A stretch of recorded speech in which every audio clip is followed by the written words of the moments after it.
સુરતના કતારગામ જીઆઈડીસી વિસ્તારમાં એક ચોંકાવનારી ઘટના સામે આવી છે. એમ્બ્રોઇડરી મશીનમાં કામ કરતો એક કારીગર મશીનમાં ફસાઈ ગયો હતો. ફેક્ટરીમાં તે એકલો જ હતો. એના કારણે તે 1 કલાક આમ જ ફસાયેલો રહ્યો હતો. તેનું ફક્ત માથું જ મશીનની બહાર હતું. આ દુર્ઘટનાના કારણે સ્થાનિક વિસ્તારમાં પણ ચકચાર મચી ગઈ હતી. વિશ્વકર્મા સોસાયટીમાં ગભરાટનો માહોલ ઊભો થયો હતો. આ દુર્ઘટના કતારગામની વિશ્વકર્મા સોસાયટીના ઘર નંબર 17માં બની હતી, જ્યાં પરવેઝ એકલો જ એમ્બ્રોઇડરી મશીન ઉપર કામ કરી રહ્યો હતો. ફેક્ટરીમાં કોઈને તેની હાલતની જાણ ન હતી અને તે અંદરથી બૂમો પાડી રહ્યો હતો. જોકે પાડોશીઓએ અવાજ સાંભળ્યા બાદ દરવાજો તોડીને અંદર પ્રવેશ કર્યો અને ફાયર વિભાગને જાણ કરી હતી.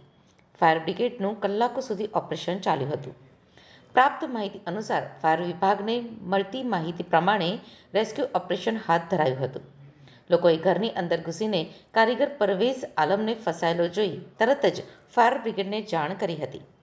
ફાયર બ્રિગેડ કર્મીઓએ ઘટનાસ્થળે પહોંચીને પેન્ટોગ્રાફ કાપીને અને કટરની મદદથી કારીગરને બચાવ્યો હતો.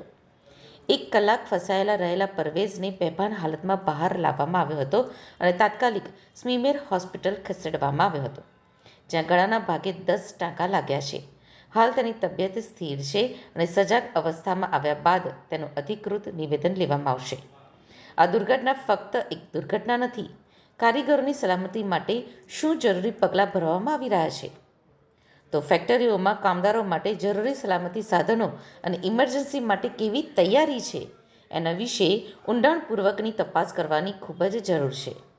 પોલીસ હાલ આ ઘટનાની હકીકત ઉકેલવા માટે તપાસમાં લાગી ગઈ છે.